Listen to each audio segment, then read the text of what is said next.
They call it incredible for a reason. Go ahead. Well, so what I think is important to note is that just about every county right now is trying to steal your land. Not just trying, they did. And they usually do it through tacit, non-consensual agreements. So when you signed or you registered to vote here, when you signed a marriage certificate, when you signed your children into the hospital, when you signed their birth certificate, when you signed your driver's license, all of these things are scams to not only steal everything that you own, your entire estate, your children, and your land.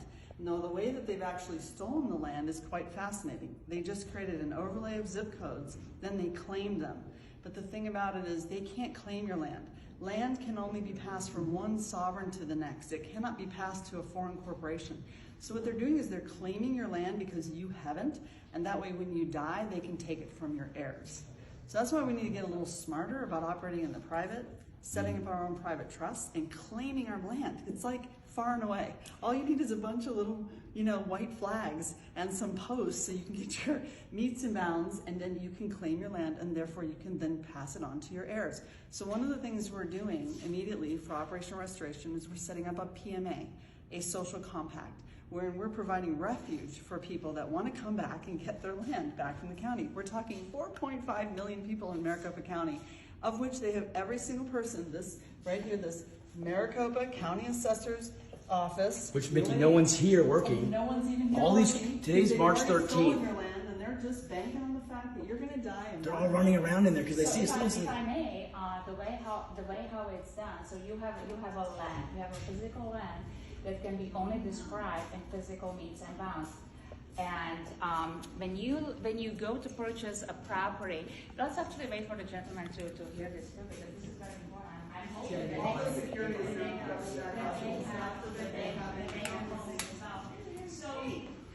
So when you go to purchase a property, you have a realtor, right? And they show you the actual land. They show you the front yard, they show you the backyard, they show you the house. You walk through the house, right? You love the barbecue and say, yeah, I want this house, okay? Then they shove you through this escrow process. And at the end, they create deed of trust, warranty deed, corporate deed, or some kind of deed.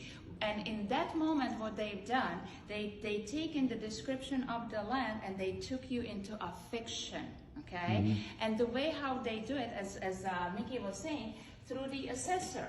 So when our country was invaded, they created this federal territory overlay on top of the land. So the actual land is described in the meets and bounds, which is done through the surveyors, licensed surveyors map. So you have one map that's describing the actual land in the meets and bounds. It basically tells you from this pipe to this pipe, there is so much, feet, then you have to go at that degree to the next pipe, and that's how you describe the actual, no, lawful description.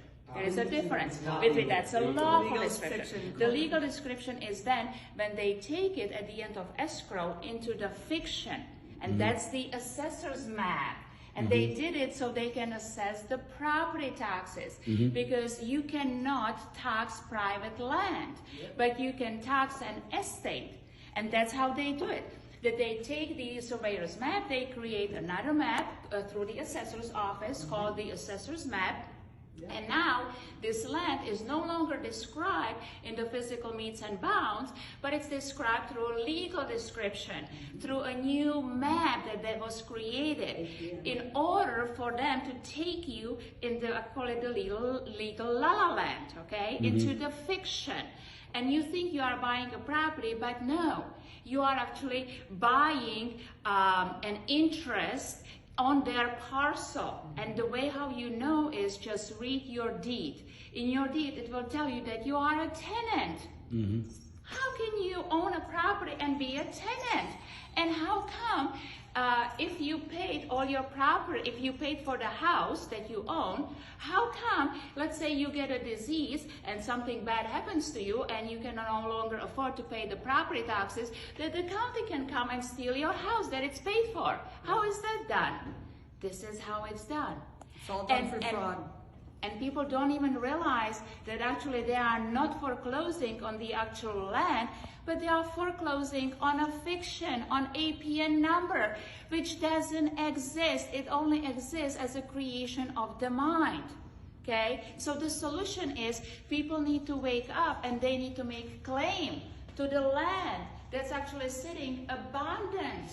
It's abundant. It's everywhere. It's abundant. This is how you win every war, is the land. They knew that. They knew they had to con us out of our land and keep us poor, and keep us poor generation to generation to generation, so that they could basically just steal our country. And Right. And Miki, it's the a word- insurrection. We are slaves, and we are all And what's- slaves. The word mortgage comes from the root word mort, which is mortician, and gage, which is wish. So a mortgage is a 30-year sentence with interest. It's a death wish, mortgage. And they've drawn money from your Sesta KB trust to pay for it. So there's So- no proof that the bank even funded it in the first place. Yeah, because there is no money. There is no money. Money was taken away through the Emergency Banking Act in the 1933. So if there is no money, you know, they couldn't just take the money. They had to create a system. It's basically the credit system through the trust. You know, you can only discharge, set off, or terminate the debt if you have no way to pay for anything.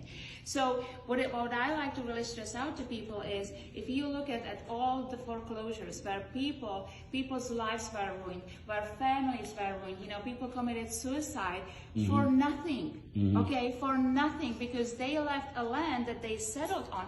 This is the American dream, that you can own a land, you can you know, nurture the land, you can live from the land, and then you pass it to your heirs. Okay, this is the American dream that so many brave men put their life to, and we just gave it away. So this is really the call to people. You need to claim the land that you settled on. You are the settler. And then you basically have to notice the county, hey, listen, I am no longer participating in this federal territory overlay, and you know, I actually would like to invite you, come and locate the APN number. Come and locate your number on my property, because I think it's trespassing on my property. And of course, they won't be able to, right? So we can return the APN number to them, right? And once you return the APN number, it's no longer on your property. And should the APN number come back to your property, well, now it's subjected to $5,000 per day per person trespass fee. Now, what you guys don't know about Lenka is that she is a de jure sheriff. That she is a de jure sheriff of Southern California, and she's brave. It means that basically, as I was explaining to the corporate sheriffs down the hall here, is that, you know, they work for a corporation. Okay?